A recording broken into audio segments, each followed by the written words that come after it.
Bueno, por ahora la información es aún preliminar, ¿no? Apenas tenemos 2-3 semanas de que se identificó la variante Omicron. Entonces todavía una información es preliminar y puede cambiar un poco, los conceptos pueden cambiar a medida que haya más casos, no solamente en Sudáfrica, sino en otras partes del mundo y empiece a haber una información más sólida, ¿no?, sobre diferentes aspectos biológicos del virus, ¿no?, entre ellos la transmisibilidad o contagiosidad. Por ahora la información que se tiene y viene eminentemente del área de Sudáfrica es que esta variante es 2 o 3 veces más transmisible que la variante Delta, que ya de por sí la variante Delta era la más transmisible de todas, ¿no? Así que esa es la información que se tiene. De hecho, está, por lo menos en regiones de África, está desplazando a la Delta y está copando, por ejemplo, todo lo que es el número de contagios, el número de hospitalizaciones, están siendo causados por esta variante Omicron. La infección por Omicron puede ocurrir tanto en vacunados como en no vacunados. Sin embargo, es más frecuente en no vacunados y tiende a ser, datos preliminares, quizás más sintomática la infección en los no vacunados que en los vacunados. Por ahora la mayoría de los vacunados, y bien vacunados con 2 dosis, incluso con refuerzos, que han sufrido Omicron, han sufrido una enfermedad sin síntomas o muy leves síntomas.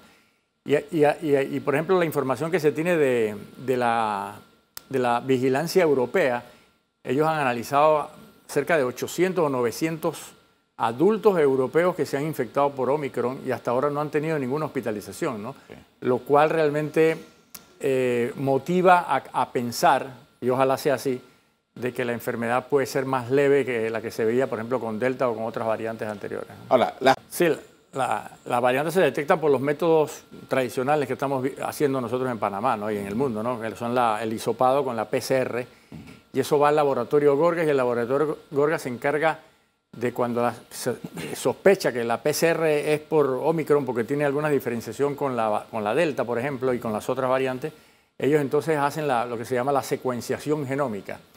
El virus identificado en el hisopado por PCR lo secuencian en máquinas de secuenciación y entonces establecen cuáles son las mutaciones que tiene y entonces dicen estas mutaciones son compatibles con la variante Omicron porque ya está bien caracterizada en el mundo, ¿no? Okay. Y ellos son los que pueden determinar, ¿no? Normalmente toma varios días o una semana por ahí, ¿no?, porque el proceso de secuenciación lleva tiempo, ¿no? Ellos ya tienen como 3 días que dijeron que habían estado analizando como creo que 8 o 10 muestras sospechosas. Y muy probablemente este fin de semana o a principios de la próxima semana ya vamos a tener algo de información si realmente pertenecen a la variante Omicron o no, ¿no? Pero en cualquier momento lo vamos a tener, ¿no? Ya está en más de 60 países, incluyendo 7 países de Latinoamérica. Así que lo más seguro es que en cualquier momento Panamá también la detecte, ¿no? Bien. Hay muchos estudios ya, no solamente el estudio que se habían hecho en la época de la influenza, por ejemplo, del H1N1, sino también ahora, durante los 2 años de pandemia que tenemos, se han hecho diferentes estudios para ver realmente cuán efectivo es el cierre de aeropuertos para limitar la transmisibilidad de variantes en general, ¿no? Y lo que se ha visto es que si las medidas son muy herméticas, pueden retrasar la entrada del virus 2 a 3 semanas. O sea, es para ganar tiempo, le dan tiempo a un país para prepararse. Y sobre todo es un principio, más que nada un principio de precaución, ¿no? Porque cuando sale la información sobre la variante, las autoridades de salud se preocupan en que uno puede ser más severa o más mortal y otra es que las vacunas no sirvan, ¿no? Esas son como las 2 principales preocupaciones. Porque el hecho de que sea más transmisible, pero si es más leve y no se afecta por las vacunas, pues es importante, pero ya es un poco secundario, ¿no? Entonces es como para ganar tiempo, 2 a 3 semanas. Pero ningún país del mundo se puede aislar del mundo, por llamarlo de esa forma, ¿no? Porque, por ejemplo, medicamentos, alimentos, insumos de todo tipo tienen que llegar a Panamá, porque Panamá es un país que también depende mucho de lo que importa, ¿no? Y por ahí se puede colar el virus, ¿no? Porque el virus realmente no necesita visa, sino que en cualquier vector humano, el piloto, la tripulación, alguien de un sector ejecutivo o de sector humanístico, etcétera, puede portar el virus sin saberlo, ¿no? Así que al virus lo que le interesa para su supervivencia es contagiarse, es transmitirse de persona a persona, o sea, para mantenerse vivo, ¿no? Claro.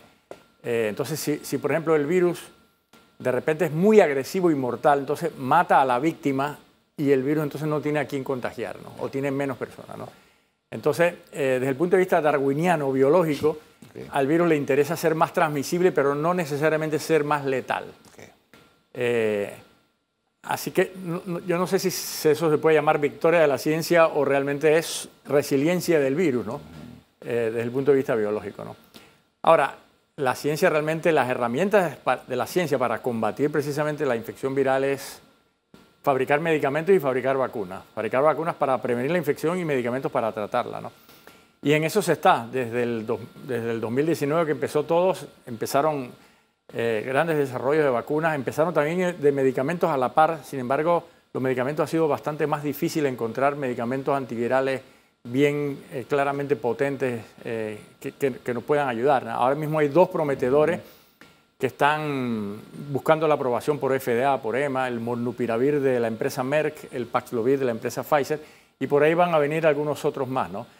Y eso sería bueno, ¿no? Porque si no se puede controlar no se puede prevenir completamente la infección, por lo menos tratarla, ¿no? Como se hace, por ejemplo, con la gripe, ¿no?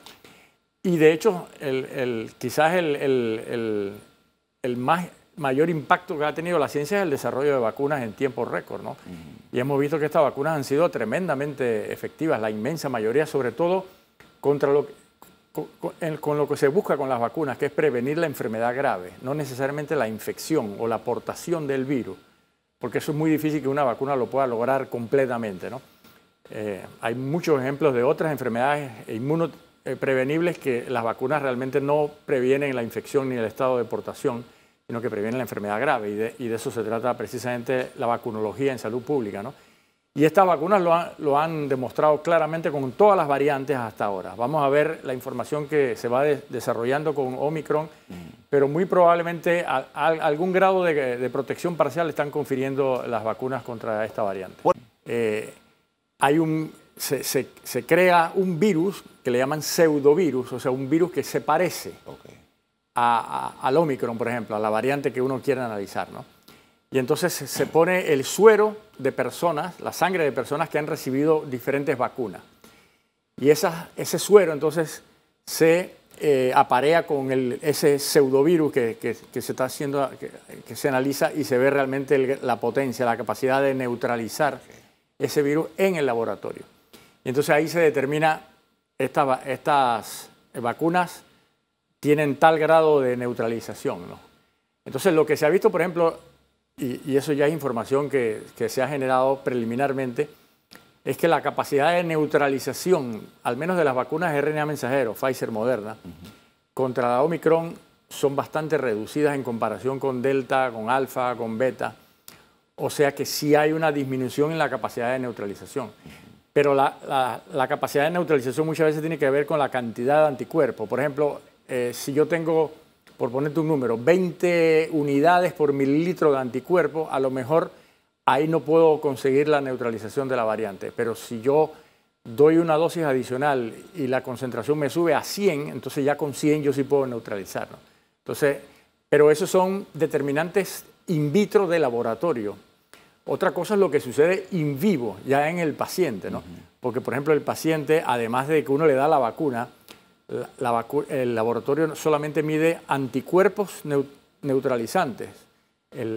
La sangre de nosotros, cuando somos vacunados, no solamente tiene anticuerpos neutralizantes, sino que también tiene leucocitos, macrófagos, y tiene también otras células T, células B, que el refuerzo, o sea, una dosis adicional a las 2 previas, el refuerzo tiene mucho valor en personas de alto riesgo. Mayores de 60, 65 años de edad o que tengan alguna comorbilidad importante, etcétera, ¿no? Ahí trabaja muy bien el refuerzo y eso se ha demostrado clarísimamente, ¿no? De hecho, se ha visto, por ejemplo, en un estudio reciente que acaban de publicar en el New England, la gente de Israel, en que incluso incrementa 90% más la reducción en la mortalidad cuando se aplica el refuerzo, sobre todo en personas de alto riesgo. Ahora, con la variante Omicron, y porque se teme que la capacidad de neutralización de la vacuna va a ser más reducida que con Delta. Entonces se piensa que el refuerzo no solamente va a ser importante para población de riesgo, sino también para toda la población. Y además, esa es una forma también, de alguna manera, de controlar la propagación del virus a nivel mundial, ¿no? Y evitar que haya tantos casos y que nuevamente pueda aparecer otra variante de aquí a unos meses, ¿no? Porque las variantes aparecen cuando el virus está replicando sin ningún control, se está propagando entre individuos, sobre todo en países donde no han vacunado mucho, y ahí es que surgen las variantes. Entonces la idea es vacunar y vacunar y vacunar, poner 3 refuerzos, y ojalá que sea una cosa equitativa a nivel mundial, ¿no? Porque de nada sirve que nosotros en Panamá lo controlemos, como ahora estamos en un control transitorio, pero si por ejemplo Colombia empieza a tener problemas o Costa Rica empieza a tener problemas, nos va a entrar nuevamente alguna otra variante peligrosa, ¿no? Mucha gente piensa que realmente el esquema ideal inicial deberían ser 3 dosis, pero se empezó con 2 porque había mucha incertidumbre, no se sabía qué iba a ocurrir, ¿no? Pero mucha gente piensa que realmente el esquema ideal debería ser 3 dosis, como por ejemplo el tétano, la difteria, la toferina, el neumococo, o sea, como otras infecciones, ¿no? Que se aplican por lo menos en el esquema primario 3 dosis y después en el tiempo se van aplicando refuerzos en la medida que baje un poco la inmunidad o que haya un brote o que yo viaje, por ejemplo, a un lugar donde hay muchos casos, entonces yo me aplico un refuerzo para ir mejor protegido, ¿no? Entonces lo que se ha visto con el COVID es que ese refuerzo es necesario más que para prevenir la enfermedad grave, para prevenir la infección. Entonces eso es importante siempre tenerlo en mente, ¿no? Sin embargo, ahora como una medida de precaución por el Omicron, que se piensa que el Omicron a lo mejor no va a ser tan susceptible a las vacunas actuales, es mejor tener una gran cantidad de anticuerpos en la sangre para estar mejor protegido, ¿no? Entonces, inicialmente, por ejemplo, para Delta, el refuerzo se estaba recomendando por lo menos 6 meses después de la dosis 2. Entonces, ahora en el mundo se está considerando que a lo mejor para Omicron y para ir del lado precautorio, quizás es mejor después de 3 meses de la dosis 2 aplicar el refuerzo, precisamente para controlar el Omicron en el caso de que la variante se convierta en el ogro que nadie quiere, ¿no? Porque siempre se ha dicho que la mejor vacuna es la que uno tiene en el brazo, la que hay que ponerse. Así que si uno está en Sudamérica y no tiene Pfizer, no tiene Moderna, pues la que toca, ¿no? Ahora, y lo que se ha visto hasta ahora es que casi todas las vacunas tienen una eficacia bastante parecida para enfermedad grave, con diferencias sutiles, ¿no? Sobre todo esos datos son antes de Delta. Ya con Delta y quizás con Omicron, que no lo sabemos todavía, puede que haya alguna diferenciación entre las vacunas, que algunas vacunas sean más potentes contra enfermedad grave que otras, ¿no? Y en ese sentido, las vacunas que han demostrado más potencia son las vacunas de RNA mensajero, Pfizer, Moderna, y después las vacunas de vectores virales, AstraZeneca, Johnson & Johnson y quizás Sputnik. Y digo quizás porque Sputnik ha tenido bastante problemas de manufactura, sobre todo con la dosis 2, que es un poco distinta, la elaboración de esa dosis 2 a la dosis 1. Entonces, porque ya hay datos de combinación, antes no se tenían, pero ya desde hace 3 meses se tienen muy buenos datos de la combinación de vacunas y lo que se ha visto es que la combinación más favorable desde el punto de vista de inducción de inmunidad es si uno tiene alguna vectorial, Johnson & Johnson o AstraZeneca primero, mejor que se ponga un refuerzo de Pfizer o de Moderna, porque le suben los anticuerpos de manera espectacular. Así que esa es una buena combinación y de hecho esa es la estrategia que ha adoptado Panamá, ¿no? A todo el que ha tenido AstraZeneca o Pfizer, que el refuerzo sea de Pfizer. Y eso es muy favorable. Y no se ha visto que realmente eso aumente los eventos adversos ni la inseguridad de la vacuna.